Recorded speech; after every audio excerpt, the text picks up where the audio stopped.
Aries, sa araw na ito, mas mainam ang pagiging mahinahon kaysa pagiging abala, hindi man ganoon kataas ang daloy ng swerte. May kapalit naman itong paalala na alagaan mo muna ang iyong sarili at enerhiya. Iwasan ang sobrang pakikipag-usap o pakikisalamuha, ang ilang sandali ng katahimikan at panalangin, lalo na kung gagawin sa lugar ng pananampalataya, ay makatutulong upang mapalitan ang mabigat na pakiramdam ng bagong pag-asa at lakas. Kung may mag-aalok ng kasunduan o lakad ang kaibigan, mas mabuting ipagpaliban muna ito, maaaring mas higit ang gastos kaysa pakinabang. Sa usaping pinansyal, kahit may sapat kang pera, hindi ito ang tamang panahon upang magpahiram, lalo na sa kamag-anak tulad ng tiyuhin o tiyahin. Mas makabubuting ikaw ang magtakda kung magkano lamang ang kaya mong ibigay. Sa ganitong paraan, napapanatili mong maayos ang daloy ng iyong pananalapi at kapayapaan ng isip.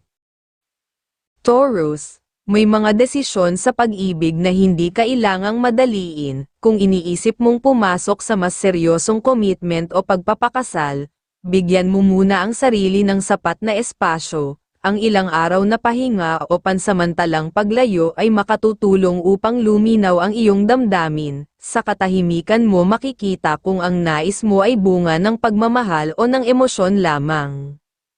Sa larangan ng trabaho, maging maingat sa pakikitungo sa babaeng may mataas na posisyon. Maaaring sensitibo siya ngayon kaya iwasan ang hindi pagkakaunawaan. Gampanan mo lang ng tahimik at maayos ang iyong tungkulin. Sa pagiging propesyonal at kalmado, makakaiwas ka sa anumang abala. Gemini, isang paalala ang dala ng araw na ito. Hindi lahat ng kabutihan ay kailangang ibuhos ng walang hangganan. May mga pagkakataong ang tunay na malasakit ay may kasamang tamang limitasyon. Piliin ang pagtulong na hindi ka mauubos, kundi magpapatatag sa iyo. Kung may damdamin kang kinikimkim, ito ang tamang oras upang magsalita, hindi kailangang lahat ay sabihin, ang mahalaga ay tapat at malinaw ang iyong hangarin, ang paglabas ng saloobin ay magdudulot ng gaan sa puso at maging sa kalusugan. Para sa mga bagong plano sa hanap buhay, huwag magmadali, mas mahalaga ang matibay na pundasyon kaysa mabilis na simula, ang tagumpay ay parang alon, may tahimik, may malakas, ngunit laging may tamang tiyempo, ang maingat na paghahanda ang susi sa pangmatagalang bunga. Cancer, ang enerhiya mo ngayon ay nakatuon sa tahanan at pamilya. May pagkakataon kang ayusin ang mga dating hindi pagkakaunawaan sa pamamagitan ng iyong kababaang loob at pakikinig. Ang simpleng pagpapasaya sa kapamilya ay magdudulot ng positibong daloy na mararamdaman ninyo sa buong linggo. Sa pananalapi, magandang panahon ito upang mag-isip ng dagdag na pagkakakitaan. Ang maliliit na hakbang na may kasamang tiwala sa sarili ay maaaring magbunga ng hindi inaasahang biyaya. Magtiwala sa iyong kakayahan at huwag matakot sumubok ng bagong ideya.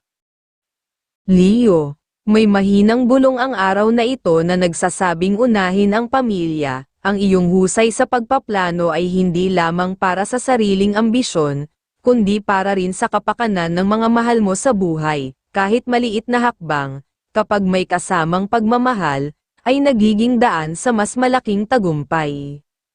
Kung may magulang o kapatid na nangangailangan ng iyong oras at payo, huwag mag-atubiling ibigay ito. Ang kabutihang ginagawa mo ay may kaakibat na gantimpalang hindi lamang espiritual kundi maging emosyonal na kasiyahan para sa buong tahanan.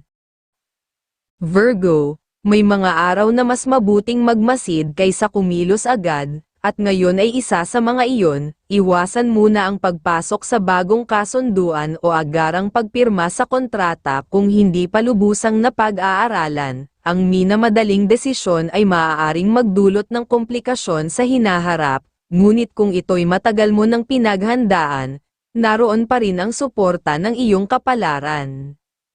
Kung may naipon kang salapi, pag-aralan mong mabuti ang mga oportunidad sa paligid. May kakayahan kang gawing matagumpay ang isang ideya basta may tiyaga at maingat na pagpapasya. Sa pag-ibig, nananatiling maayos ang daloy ng inyong samahan, ang bukas na komunikasyon at pag-iwas sa alitan ang nagpapatibay ng pundasyon ninyo para sa mas masaganang bukas. Libra, isang tahimik na paalala ang hatid ng araw na ito tungkol sa pamilya, ang pagiging maunawain at mapagkumbaba sa mga kapatid at magulang ang magbubukas ng mas malaking biyaya para sa iyo. Iwasan ang mga salitang maaaring makasakit, sapagkat ang kapayapaan sa loob ng tahanan ang nagsisilbing pundasyon ng darating na kasaganaan. Kung may mahalagang transaksyon o desisyon kang haharapin, panatilihing malinaw ang iyong paninindigan. Huwag magpadala sa awa o emosyon. Ang pagiging maingat at istrikto sa usapan ay hindi pagiging malamig, ito ay pagprotekta sa iyong kinabukasan. May positibong aura sa paligid mo ngayon pagdating sa galaw ng mga transaksyon, gayunpaman, iwasan muna ang pagpirma sa anumang dokumento kung hindi ito lubos na nasisuri, ang pag-iingat ngayon ang magliligtas sa iyo sa abala sa hinaharap. Scorpio, may dalang seryosong enerhiya ang araw na ito para sa iyo, kung may lalapit na dating kakilala na may alok na negosyo o trabaho, huwag agad magdesisyon, timbangin mong mabuti ang bawat detalye, maaaring ito ang simula ng bagong yugto sa iyong kabuhayan, ngunit tiyakin mong patas ang hatian at malinaw ang kasunduan. Malakas ang daloy ng oportunidad para sa pagpapalago ng kita, huwag hayaang manaig ang pag-aalinlangan, basta't sinasabayan ito ng pagsusuri at maingat na hakbang. Sa usaping pera, iwasan muna ang pagpapautang, ang perang hawak mo ngayon ay may kasamang magandang daloy, panatilihin mo ito upang mas mapalago pa sa tamang panahon.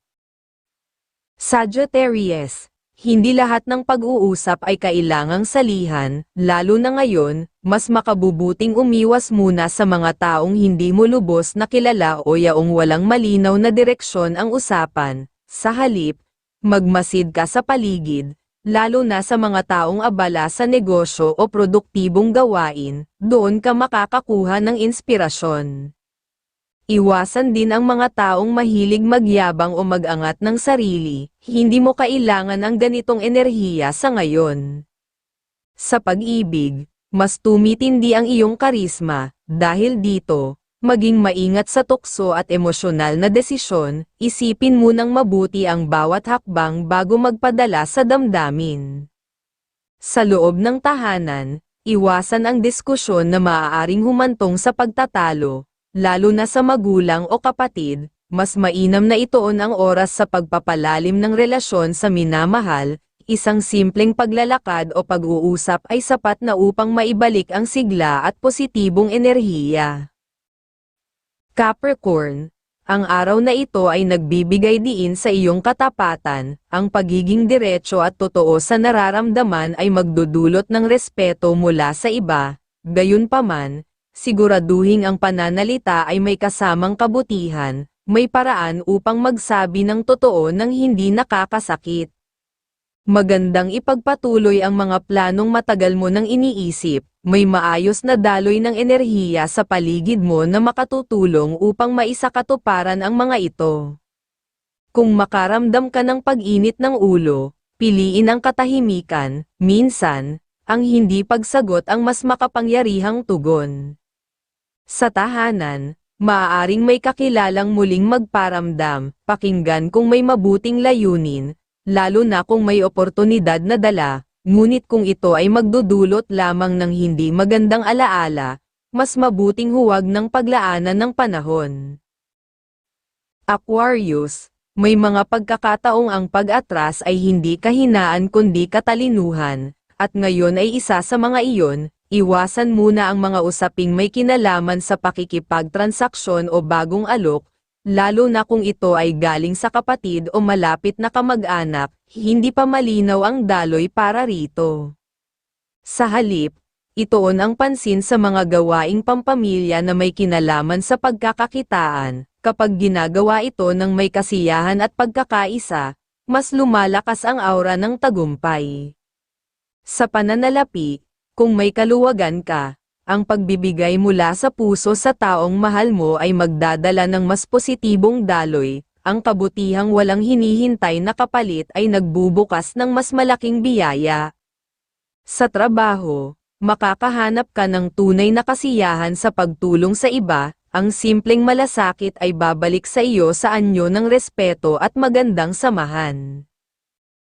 Pisces, may kakaibang hatak ang iyong karisma sa araw na ito. Sa halip na makisalamuha sa mga dati mong kausap sa pang-araw-araw, piliin mong makipag-ugnayan sa mga taong may potensyal na magbukas ng bagong oportunidad para sa iyo. Mas doon ka makikinabang ngayon.